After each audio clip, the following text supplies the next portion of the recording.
आप कितनी भी तैयारियां कर लो, लेकिन देखो हमारा अंतिम साथी कौन बनेगा।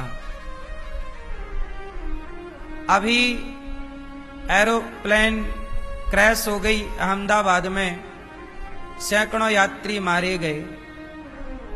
क्या उनकी कोई प्लानिंग ना रही होगी आगे की? एक लड़की का कल शव बरामद हुआ, राजस्थान की थी। विवाह को 5 महीने हुए थे। पहली बार वो विवाह के बाद अपने पति से मिलने के लिए लंदन में सेटल होने जा रही थी। अपने पति के साथ किस तरह से जिंदगी गुजारेंगी, आगे की क्या प्लानिंग करेंगी, सब प्लान था। लेकिन वो सारा प्लान धरा का धरा रह गया और मौत ने दस्तक दे दी। एक दूसरा परिवार जिनकी तस्वीर आपने देखी होगी, पति पत्नी थे और 3 बच्चे थे। 2 जुड़वा थे, 1 लड़की थी। 8 साल की लड़की थी, 4-4 साल के 2 बच्चे थे, जुड़वा थे बेटे। 2 छोटे बच्चे, 1 गुड़िया 8 साल की लड़की और माँ बाप सेटल होने जा रहे थे लंदन कि चलो वहीं बच्चों को पढ़ाएंगे, वहीं बच्चों का भविष्य बनेगा, वहीं सुख से रहेंगे। पत्नी डॉक्टर थी, रिजाइन कर दिया, यहां से छोड़ दिया, अब वहीं करेंगे काम। क्या प्लानिंग ना रही होगी उनकी, क्या सपने ना रहे होंगे उनके। और उन बच्चों ने 4-4 साल के बच्चे बेचारे, जरा जरा से, जिन्होंने अभी ये दुनिया देखी ही नहीं थी, आंखें खोली ही है। 4 साल का बच्चा कितना बड़ा होता है। लेकिन सारी प्लानिंग धरी की धरी रह गई और मौत ने दस्तक दे दी। पूरे परिवार को निगल गई मौत। सबसे निर्दयी कोई है तो मौत निर्दयी है, मृत्यु। उसे तनिक भी दया नहीं है कि ये छोटा है कि ये बड़ा है, कि ये अनाथ हो जाएगा कि नहीं होगा। सबसे निर्दयी है मृत्यु, जिसे तनिक भी दया नहीं। आप लोग कल की प्लानिंग करते हैं। जिस हॉस्पिटल में जाके विमान टकराया, वहां 1:30 बजे लंच था तो सारे डॉक्टर भोजन कर रहे थे। तो एक लड़का था जो थाली से उठाकर रोटी मुंह पर रखने ही वाला था कि टकरा गई प्लेन, और उसका निवाला मुंह पे ना जा पाया और मौत आ गई। आप समझ रहे हैं इन बातों को। माना कि मेरे हाथ में रोटी है, इसकी भी गारंटी नहीं है कि मेरे हाथ की रोटी मेरे मुंह पे जा पाएगी, इसकी गारंटी है। इस हादसे ने क्या नहीं सिखाया। ना सीखो तो कुछ नहीं सीखो, सीखो तो बहुत कुछ सीख जाओ। जिसके हाथ में रोटी थी मुंह तक पहुंचा ना पाया और मौत आ गई। कोई बीमारी नहीं, कुछ नहीं, हादसा। मौत तो बहाना लेके ही आती है। मौत कभी अपने माथे पे बात नहीं रखती कि इस कारण, वो कोई ना कोई कारण ढूंढ लाती है, वजह ढूंढ के लाती है। सबकी प्लानिंग होती है, सबके भविष्य की प्लानिंग होती है। हम सोच ही सकते हैं आगे का, लेकिन वो हो पाएगा ये हम तय नहीं करते। अब विमान हादसे में जितने लोग गए, उनके साथ कौन गया? हम गए कि आप गए कि परिवार गया, कि उनके बैग गए, कि उनका सामान गया? सारा सामान उनका जल गया, सारा सामान जल गया। जिस कागज पाथर के पीछे वो भागते रहे, तो सारा जल के राख हो गया। ना वो कागज काम आए, ना परिवार काम आया, ना आप और हम काम आए। क्या काम आया? उन लोगों ने जीते जी जो पुण्य किया होगा, किसी का भला किया होगा, कुछ अच्छा किया था, वो अच्छाई उनके संग गई। हम कितना भी कल का सोच लें, कल की सोचने वाला कल देख पाएगा, इसकी गारंटी कौन लेगा। इसलिए वर्तमान को बेहतर बनाओ, वर्तमान में खुश रहना सीखो। कौन सी मुलाकात हमारी तुम्हारी आखिरी मुलाकात हो, कौन सा हंसना मुस्कुराना हमारा आखिरी हंसना मुस्कुराना हो, कौन सी तस्वीर हमारी तुम्हारी आखिरी तस्वीर हो, कोई नहीं जानता। कौन सी शब्दावली हमारी तुम्हारी आखिरी शब्दावली हो, आखिरी शब्द हो।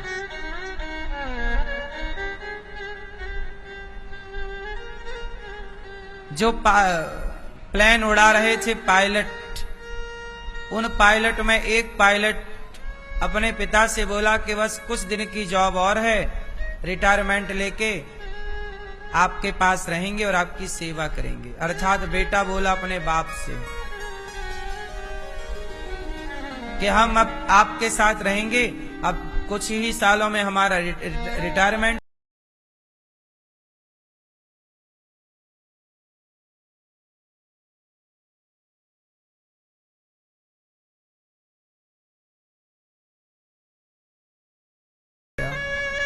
मौत निकल गई। इसलिए कहता हूं ज्यादा सोचा ना करो, वर्तमान को बेहतर बनाओ। हर व्यक्ति से अच्छा व्यवहार कर लो, अच्छी बात कर लो, हर रिश्ते को समय दे दो, प्यार से जी लो। जीवन आप मोबाइल खरीदते हो उसकी गारंटी होती है, टीवी खरीदते हो उसकी गारंटी होती है, आप फ्रिज खरीदते हो उसकी गारंटी होती है, गाड़ी खरीदते हो तो इंजन की गारंटी होती है, संसार की हर चीज की गारंटी है। बस एक आप हैं कि आपकी कोई गारंटी नहीं। एक इंसान है जिसकी कोई गारंटी, बोलो, इंसान की कोई गारंटी नहीं, अगली सांस की गारंटी नहीं है। इसलिए जीवन हताश हुए बिना, परेशान हुए बिना हर लम्हे को, हर क्षण को जी लो। अच्छे काम करते हुए हम मरेंगे ना तो हमें बड़ी तसल्ली रहेगी कि चलो हमने अच्छा किया, हमने किसी के साथ बुरा नहीं किया। यदि आप गलत करें और गलत करके मरे तो आपको एक मरने के बाद भी पश्चाताप रहेगा कि यार मैंने इसके साथ गलत क्यों किया। अब एक बात बताओ, जो प्लेन हादसा हुआ उस हादसे में किसी का भाई मर गया, वो भाई जो मरा उसका एक भाई जिंदा है और उस जिंदा भाई ने उस मरने वाले भाई से 2 दिन पहले ही लड़ाई की थी। जमीन जायदाद को लेके कुछ विवाद था, लड़ाई कर ली और लड़ाई कर ली 2 दिन बाद भाई के मौत की खबर आ गई। अब वो अपने मरे हुए भाई को गले लगा के रो रहा है। अब रोने से क्या होगा, जब तेरा भाई जिंदा था तब तो तू अपने भाई पर कोर्ट कचहरी केस करता फिरता था, और आज मर गया तो तू भाई को गले लगा रहा है। मतलब मुर्दे का सम्मान है, जीते जी का सम्मान नहीं। सच बताएं, मरी हुई लाश के प्रति सहानुभूति ज्यादा है, पर जिंदा के प्रति सहानुभूति नहीं है। यहां मुर्दे की कदर है, जीते जी की कदर नहीं है। भाई मर जाएगा तो रोएगा भाई के लिए, जिंदा है तो उस पर कोर्ट केस कर देगा, तू जेल जा। अरे इंसान इंसान के काम नहीं आया, भाई भाई के काम नहीं आया, बेटा माँ बाप के काम नहीं आया, पति पत्नी के काम नहीं आया, पत्नी पति के काम नहीं आई, तो फिर रिश्तों का मतलब क्या हुआ? हम अपने भाई से लड़ाई करें, क्या इसलिए हमें भाई मिला है या प्यार करने के लिए मिला है? इसलिए हर रिश्ते की कदर करो। जो रिश्ता आज आपके पास है, जिस रिश्ते से आप लड़ रहे हैं, कल वो रिश्ता रहेगा कि नहीं? कल कहीं केवल आंसू बहाना ही ना रह जाए।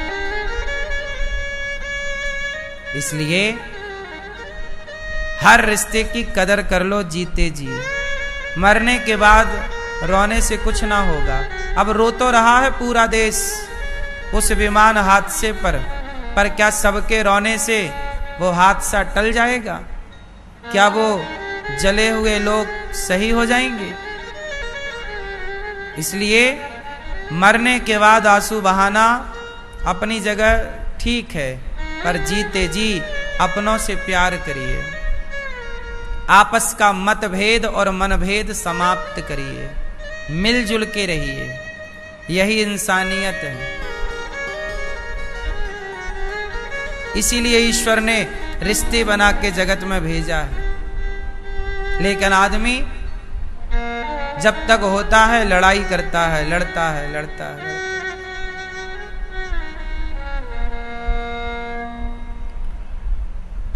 गुजरात के पूर्व मुख्यमंत्री विजय रूपाणी जी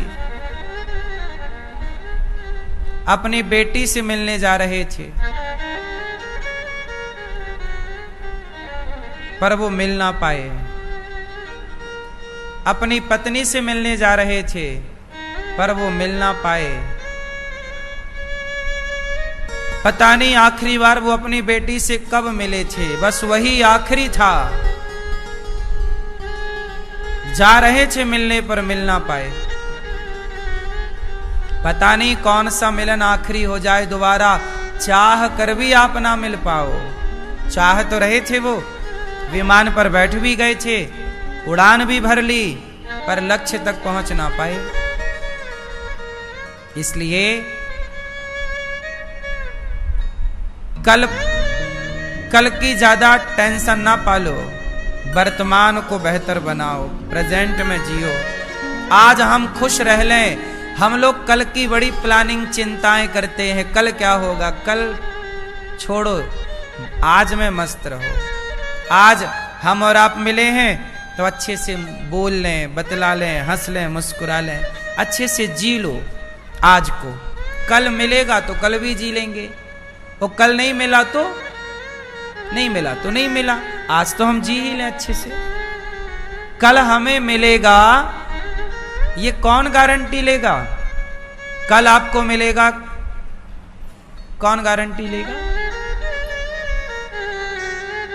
इसलिए जिंदगी को वर्तमान में जीना सीखो। आज मिला है हमें, ईश्वर ने ये लम्हा दिया है, ये क्षण दिया, इस लम्हे इस क्षण का हम सदुपयोग करें। इस समय हम प्रेम की बारिश करें। अब हम प्रेम की बारिश करते नहीं, नफरत की बारिश करते रहते हैं। ईर्ष्या द्वेष भरा पड़ा है। आज एक बात बताओ मुझे, आप सच्चे दिल से बताना कि विमान हादसे में जितने लोगों की मृत्यु हुई, जब तक वो जीवित थे तो उनसे नफरत करने वाले लोग रहे होंगे या नहीं? उनके अपने, उनका परिवार, उनके अड़ोसी पड़ोसी, कोई ना कोई नफरत करने वाले थे कि नहीं? और जब वो नहीं रहे, हादसा हो गया, तो जो नफरत करने वाले थे वो भी क्या कहने लगे, यार क्या हो गया, ये तो अच्छे थे। जब जिंदा थे तब उसने कभी नहीं कहा कि यार आप बहुत अच्छे हैं। हम जिंदा हैं तो नहीं कहा कि अच्छे हो। मर जाएंगे तब आप कहोगे वाह अनिरुद्धाचार्य तो बहुत अच्छे थे। तो मरने के बाद कौन सुनेगा? किसे सुनाई पड़ेगा? इसलिए इंसान सभी अच्छे होते हैं, बस आप कह नहीं पाते, समझ नहीं पाते। आप अपने स्वार्थ की नजर से देखते हैं। आपका स्वार्थ सिद्ध हो गया तो आप कहते हो ये आदमी अच्छा है, क्योंकि इसने मेरा काम कर दिया, और इसने मेरा काम नहीं किया मतलब ये आदमी गलत है। तो आपने भी सही और गलत तब समझा कि आप अपने स्वार्थ की नजर से उसे सही या गलत मान रहे हैं, जबकि वो व्यक्ति ना सही है ना गलत है, वो तो न्यूट्रल है। आपका चश्मा उसे सही या गलत ठहरा रहा है, नजरिया, हाँ या ना? ऐसे ही है। आप लोग भी आज हो तो आपको बहुत लोग, परिवार के लोग, अपने लोग बुरा कहते होंगे, अपमानित करते होंगे, लेकिन आप ही नहीं रहेंगे तो वही लोग आपके प्रति श्रद्धा के पुष्प चढ़ाएंगे आपके चरणों में और आपको प्रणाम करेंगे। सच बताऊं, तुम्हारे मरने के बाद तुम्हारे चरणों में जो चढ़ाए जाते हैं पुष्प, वो सच्चे हैं कि झूठे हैं? बोलो बोलो। हमारा कहना यह है कि किसी के मरने के बाद आप पुष्प चढ़ाओ या मत चढ़ाओ, लेकिन जीते जी यदि आप उसके चरणों में पुष्प चढ़ाओगे, जीते जी उसका इतना सम्मान करोगे जितना मरने के बाद करते हो, तो वो कुछ दिन और जिंदा रह लेगा राजी मर्जी से, कुछ सुकून से जी लेगा। जिंदा होते हैं तो लोग जीने नहीं देते, और मर जाने के बाद सारी सुविधाएं उपलब्ध कराते हैं। जिंदा है कोई रुमाल नहीं देता, मर जाओ तो चादर उड़ाते हैं। जिंदा है तो एक फूल नहीं देता, मर जाओ तो पुष्पों की माला चढ़ाते हैं। जिंदा थे तो किसी के पास समय नहीं था 2 मिनट पास में बैठने का, मर गए तो लोग पास में बैठ बैठ के रो रहे हैं, आंसू बहा रहे हैं। जिंदा थे तो कोई मेरे साथ चलने को तैयार ना था, मर गए तो शमशान तक साथ जाते हैं। हाँ या ना? इस जिंदगी को कोई समझ नहीं पाया मेरी माँ। जिंदगी आप जीते जरूर हैं, पर जिंदगी समझ नहीं पाता कोई, बिना समझे ही लोग मर जाते हैं। हादसा इतिहास बन के रह जाएगा। समझने वाला बहुत कुछ समझ जाएगा, ना समझने वाला केवल हादसा कह के आगे बढ़ जाएगा। इसलिए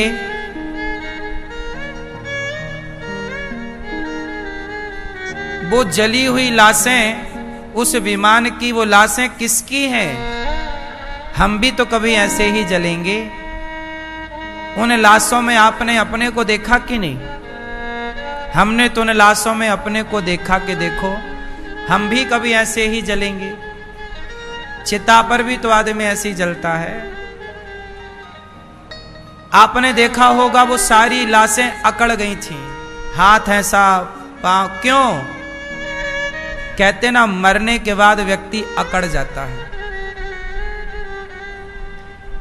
अकड़ता तो मरने के बाद है, लेकिन कुछ लोग तो जीते जी अकड़ के चलते हैं साहब। पता नहीं किस बात की अकड़ है। दुनिया को ये कैसे समझाऊं कि इंसान यदि अकड़ जाए तो वो इंसान नहीं, मुर्दा है, क्योंकि अकड़ तो मुर्दे में होती है। और आपने देखे जितने भी शव मिले उस विमान हादसे के बाद, सारे शव अकड़े हुए थे। हाँ या ना? सीधा कोई भी शव नहीं था। आपने शवों को देखा कि नहीं? अकड़े थे। अकड़ मुर्दे में होती है, और आप यदि जीते जी अकड़ दिखा रहे हैं तो आप भी जीते जी मुर्दा ही हैं। इसलिए साहब अकड़ मत रखो, अकड़ मत रखो, क्योंकि अकड़ किस बात की प्यारे, ये सर फिर भी झुकाना है, सजन रे झूठ मत बोलो, प्रभु के पास जाना है।